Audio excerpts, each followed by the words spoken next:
जय हिंद। स्वागत है आप सभी का top 10 daily current affairs series में। आज 3 मई है और आज भी हम रोज की तरह ही 10 सबसे महत्वपूर्ण प्रश्नों पर चर्चा करेंगे। उससे पहले हम कल के वीडियो के अंदर पूछे गए प्रश्न पर बात कर लेते हैं कि हाल ही में किसे भारत का नया मुख्य चुनाव आयुक्त नियुक्त किया गया। तो ऑप्शन है सुशील चंद्रा, सुनील सिंह, राजेंद्र श्रीवास्तव या ज्ञानेंद्र त्रिपाठी। तो इसका आंसर होगा सुशील चंद्रा। तो जिन्होंने भी सुशील चंद्रा आंसर दिया है बिल्कुल सही है। चीफ इलेक्शन कमिश्नर अभी हाल ही में कौन नियुक्त किए गए हैं? सुशील चंद्रा। तो इसी के साथ ही चलते हैं वीडियो के पहले प्रश्न पर कि सेल्फ ड्राइविंग वाहनों के उपयोग के लिए विनियमन की घोषणा करने वाला पहला देश कौन बना है? रेगुलेशंस किसने अभी घोषित किए हैं, अनाउंस किए हैं? तो ऑप्शन है जापान, यूनाइटेड किंगडम, संयुक्त राज्य अमेरिका, दक्षिण कोरिया। तो इसका आंसर होगा यूनाइटेड किंगडम। तो अभी हाल ही में यूनाइटेड किंगडम ने कम गति पर सेल्फ ड्राइविंग वाहनों के उपयोग के लिए रेगुलेशंस की घोषणा करने वाला पहला देश बन गया है। और एक सेल्फ ड्राइविंग वाहन पूरी तरीके से ऑटोनॉमस होता है और वाहन के सुरक्षित संचालन के लिए कोई भी इसमें चालक की आवश्यकता नहीं होती है। तो सेल्फ ड्राइविंग टेक्नोलॉजी को अभी हाल ही में उबर, गूगल, निसान और टेस्ला द्वारा विकसित किया गया है। तो अधिकांश सेल्फ ड्राइविंग सिस्टम में आंतरिक मानचित्र होते हैं, यानी कि जो इंटरनल मैपिंग्स होती हैं, और ये अपने आसपास का नक्शा बनाने के लिए लेज़र, सेंसर और रडार का उपयोग करते हैं। तो बनाए गए नक्शे के आधार पर वाहन को निर्देश दिया जाता है और उसी के आधार पर सेल्फ ड्राइविंग सिस्टम कार्य करता है और सेल्फ ड्राइविंग वाहन चलते हैं। तो इसी के साथ ही चलते हैं अगले प्रश्न पर। तो अगला प्रश्न है कि ह्यूमनाइजेशन एजेंडा 2030 किसके द्वारा जारी किया गया? तो ऑप्शन है यूनिसेफ, स्वास्थ्य मंत्रालय, यूनेस्को या इनमें से कोई नहीं। तो इसका आंसर होगा यूनिसेफ। तो अभी हाल ही में ह्यूमनाइजेशन एजेंडा 2030 जारी किया गया, जिसका अर्थ होता है कि AI 2030, और यह विश्व स्वास्थ्य संगठन, गावी और यूनिसेफ द्वारा लॉन्च किया गया। इसे a global strategy to leave no one behind शीर्षक दिया गया और इसके साथ ही इसका लक्ष्य टीकों के जीवन काल को अधिकतम करना। ह्यूमनाइजेशन एजेंडा 2030 को विश्व प्रतिरक्षण सप्ताह के दौरान लॉन्च किया गया था। तो आप लोगों के लिए यहाँ पे एक प्रश्न है कि कमेंट बॉक्स में डालिएगा कि विश्व प्रतिरक्षण सप्ताह यानी कि वर्ल्ड ह्यूमनाइजेशन वीक जो है वो कब मनाया जाता है। यह इसलिए पूछा जा रहा है क्योंकि पिछली वीडियो में आप लोगों से ये प्रश्न पूछे गए हैं, यानी कि इसको वीडियो में कवर किया गया है। इसके साथ ही गावी का अर्थ क्या होता है? Global alliance for vaccination and humanisation. इसने अभी 2021 में केंद्रीय स्वास्थ्य और परिवार कल्याण मंत्री डॉक्टर हर्षवर्धन को गावी बोर्ड के सदस्य के रूप में भी नामित किया था। इसके अलावा अगर देखा जाए तो मई 2020 में केंद्रीय स्वास्थ्य और परिवार कल्याण मंत्री डॉक्टर हर्षवर्धन को WHO के कार्यकारी बोर्ड के अध्यक्ष के रूप में भी नियुक्त किया गया था। ये भी समाचारों में काफ़ी बना हुआ था। अभी 2021 में डॉक्टर हर्षवर्धन को स्टॉप टीबी पार्टनर्स बोर्ड के अध्यक्ष के रूप में नियुक्त किया गया था। इसी के साथ ही देखें तो यूनिसेफ क्या है? तो संयुक्त राष्ट्र बाल कोष संयुक्त राष्ट्र महासभा द्वारा 11 दिसंबर 1946 को बनाया गया था, यानी कि यूनाइटेड नेशन चिल्ड्रंस फंड के रूप में इसे बनाया गया था यूनिसेफ को। शुरुआत में इसका नाम यूनाइटेड नेशंस चिल्ड्रंस फंड नहीं था, बल्कि इसका नाम था United Nations International Children's Emergency Fund, यानी कि बाद में इसमें से इंटरनेशनल और इमरजेंसी को हटा दिया गया। हालांकि इसका जो संक्षिप्त नाम है यूनिसेफ वो वही बना रहा, संयुक्त राष्ट्र अंतर्राष्ट्रीय बाल आपातकालीन कोष। इसी के साथ ही देखें तो इसे बनाने का प्रमुख उद्देश्य द्वितीय विश्व युद्ध में तबाह हुए देशों में बच्चों और माताओं को आपातकालीन स्थिति में भोजन और स्वास्थ्य सेवा उपलब्ध कराना था। इसका मुख्यालय जेनेवा स्विट्जरलैंड में है और इसके में वर्तमान जो सदस्यों की संख्या है, माफ़ कीजिएगा, 190 है। तो इसी के साथ ही चलते वीडियो का अगला प्रश्न है कि ग्लोबल इलेक्ट्रिक व्हीकल आउटलुक 2021 किसने जारी की है? तो ऑप्शन है अंतर्राष्ट्रीय ऊर्जा कोष, अंतर्राष्ट्रीय सौर ऊर्जा गठबंधन, पर्यावरण मंत्रालय या इनमें से कोई नहीं। तो इसका आंसर होगा अंतर्राष्ट्रीय ऊर्जा एजेंसी, यानी कि इंटरनेशनल एनर्जी एजेंसी ने अभी हाल ही में ग्लोबल इलेक्ट्रिक व्हीकल आउटलुक जारी किया है और इस रिपोर्ट के अनुसार भारत में 2030 में नए वाहनों की बिक्री में 30% इलेक्ट्रिक वाहन शामिल होंगे, यानी कि 2030 तक हम देखेंगे कि भारत में जो वाहनों की बिक्री है उसमें 30% इलेक्ट्रिक वाहन शामिल होंगे।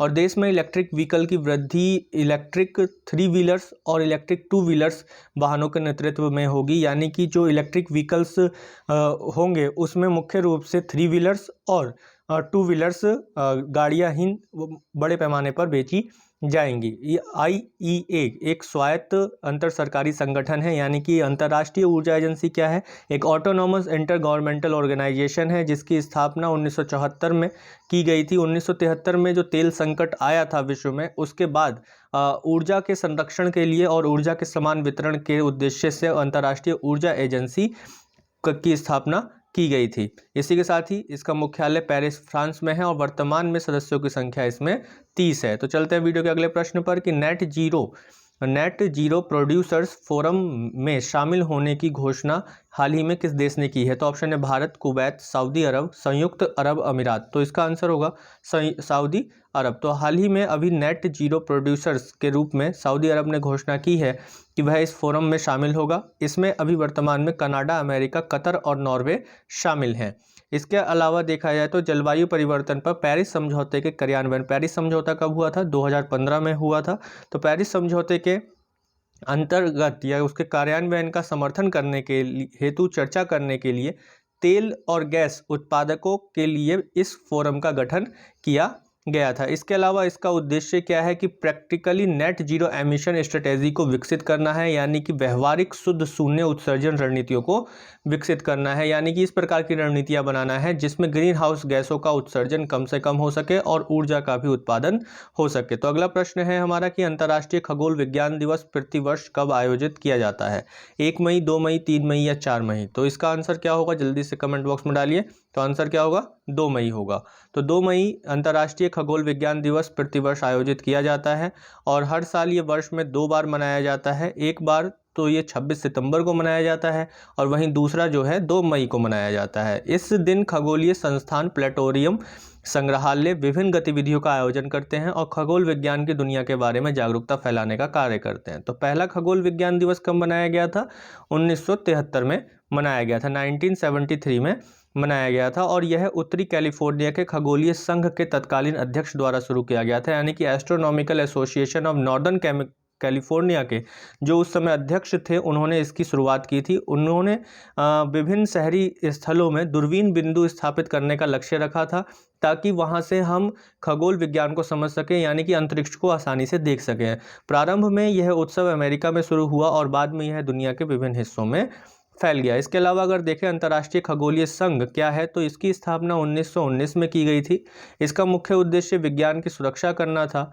यह अंतर्राष्ट्रीय विज्ञान परिषद का सदस्य है और भारत भी इस संघ का सदस्य है जिसका मुख्यालय फ्रांस में स्थित है। तो चलते हैं वीडियो के अगले प्रश्न पर। तो अगला प्रश्न है कि हाल ही में कहाँ GNCTD संशोधन अधिनियम लागू हुआ। तो ऑप्शन है अंडमान और निकोबार, पुदुचेरी, दिल्ली या मध्य प्रदेश। तो इसका आंसर होगा दिल्ली। तो अभी हाल ही में राष्ट्रीय राजधानी क्षेत्र दिल्ली सरकार विधेयक 2021 को लागू किया गया और यह दिल्ली सरकार के राष्ट्रीय राजधानी क्षेत्र अधिनियम 1991 में संशोधन करता है जो विधानसभा और दिल्ली सरकार के कामकाज के बारे में कुछ प्रावधान करता है। तो विधानसभा और दिल्ली के सरकार के कामकाज के बारे में प्रावधान कौन सा अधिनियम करता है, राष्ट्रीय राजधानी क्षेत्र अधिनियम करता है, जिसमें अभी संशोधन किया गया 2021 में, जिसे नाम क्या दिया गया, राष्ट्रीय राजधानी क्षेत्र दिल्ली सरकार संशोधन अधिनियम 2021। तो यह अधिनियम विधानसभा और उपराज्यपाल की कुछ शक्तियों और जिम्मेदारियों में संशोधन करता है।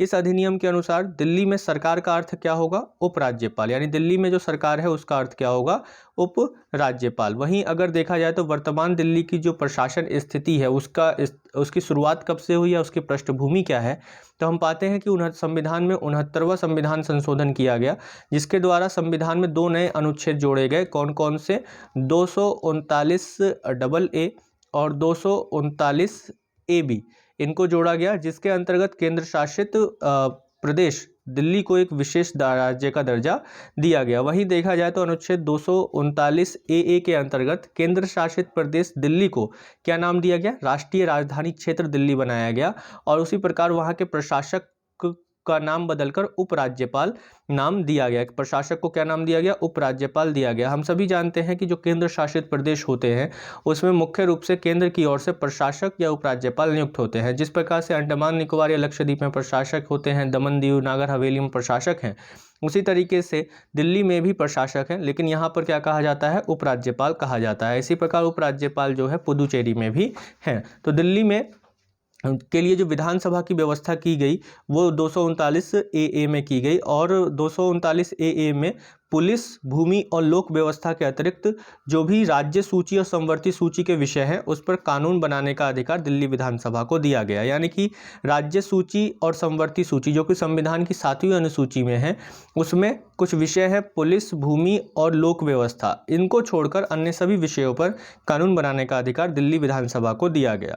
यह दिल्ली के लिए एक मंत्री परिषद का भी प्रावधान करता है, जिसमें मंत्रियों की कुल संख्या विधानसभा की कुल सदस्यों की संख्या की 10% से अधिक नहीं होगी।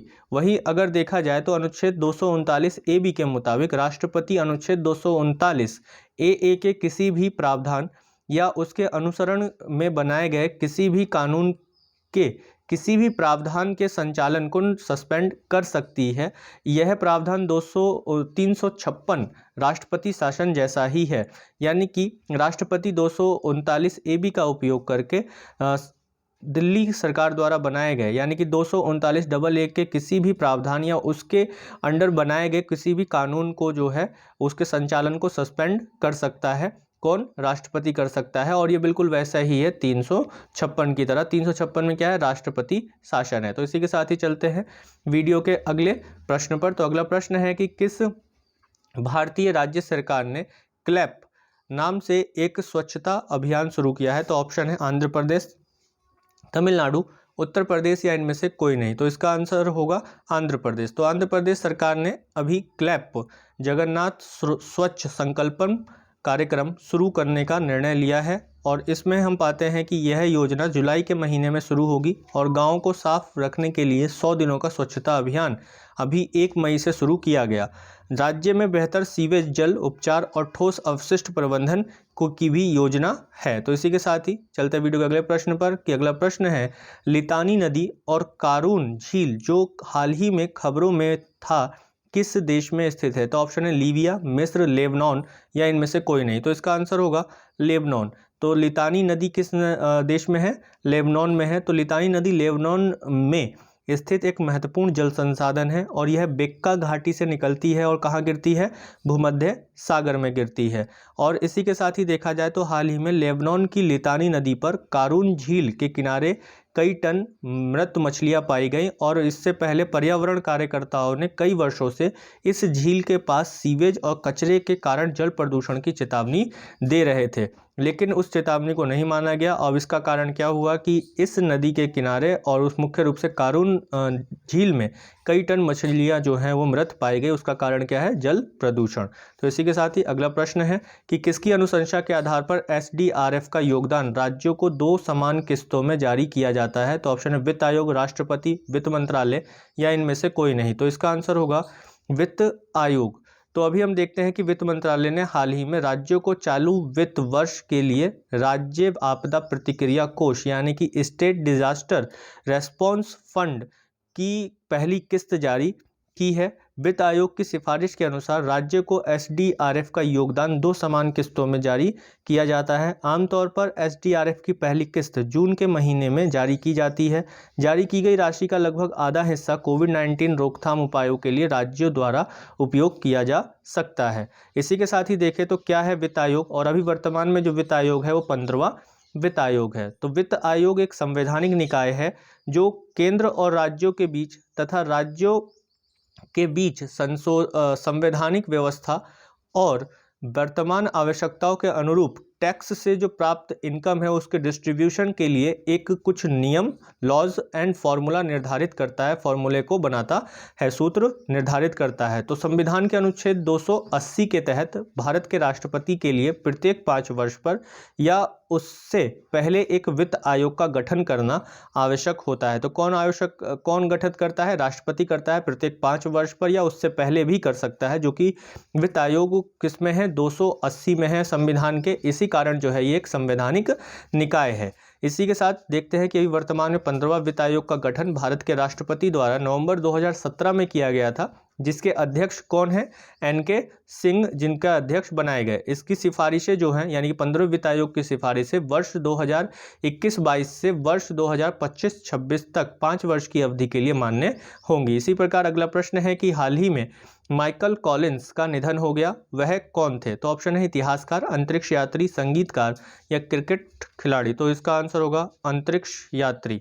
तो हम देखते हैं कि अभी हाल ही में माइकल कॉलिंस एक अंतरिक्ष यात्री थे और वह अपोलो 11 कमांड मॉड्यूल के पायलट थे, जिनका अभी हाल ही में निधन हो गया। 20 जुलाई 1969 को माइकल कॉलिंस उस समय अंतरिक्ष यान में थे जब बज एल्ड्रिन और नील आर्मस्ट्रॉन्ग चांद पर चलने वाले पहले इंसान बने थे। तो माइकल को अक्सर अपोलो मिशन में भूले गए तीसरे यात्री के रूप में संबोधित किया जाता है। वह अपने सहयोगियों के लौटने तक 21 घंटे तक कमांड मॉड्यूल में चंद्रमा के अंधेरे वाले क्षेत्र में रुके रहे, वहाँ पे चक्कर काटते रहे थे। तो 21 घंटों तक वो अपने सहयोगियों के आने तक 21 घंटे तक कमांड मॉड्यूल में अकेले रहे थे। इसी के साथ माइकल द्वारा लिखित जो आत्मकथा है ये महत्वपूर्ण है, इसको आप ध्यान रखिएगा। कैरिंग द फायर जो है वो किसका है, किसकी आत्मकथा है? माइकल कॉलिंस की आत्मकथा है। तो ये थे दोस्तों आज के हमारे 10 सबसे महत्वपूर्ण प्रश्न। इसी के साथ ही चलते वीडियो के अंत में पूछे जाने वाले प्रश्न पर कि कोरियन विद्रोही हाल ही में खबरों में बने रहे, यह किस देश में सक्रिय हैं? तो ऑप्शन है बांग्लादेश, कंबोडिया, म्यांमार, तंजानिया। तो इस प्रश्न का उत्तर आप सभी लोग कमेंट बॉक्स में जरूर दीजिएगा। वीडियो के अंत तक बने रहने के लिए आप सभी का बहुत बहुत धन्यवाद। वीडियो को पूरा देखने के लिए भी आप सभी का बहुत बहुत धन्यवाद। जिन लोगों ने अभी तक चैनल सब्सक्राइब नहीं किया है सब्सक्राइब करें, बेल आइकन को प्रेस जरूर करें ताकि अगली नोटिफिकेशन आप तक सबसे पहले पहुंच सकें। लाइक करें ताकि हमारा मनोबल बढ़े और शेयर करें अपने दोस्तों के साथ ताकि हम और अच्छी से अच्छी वीडियोज़ आप तक पहुँचाते रहें। धन्यवाद। जय हिंद।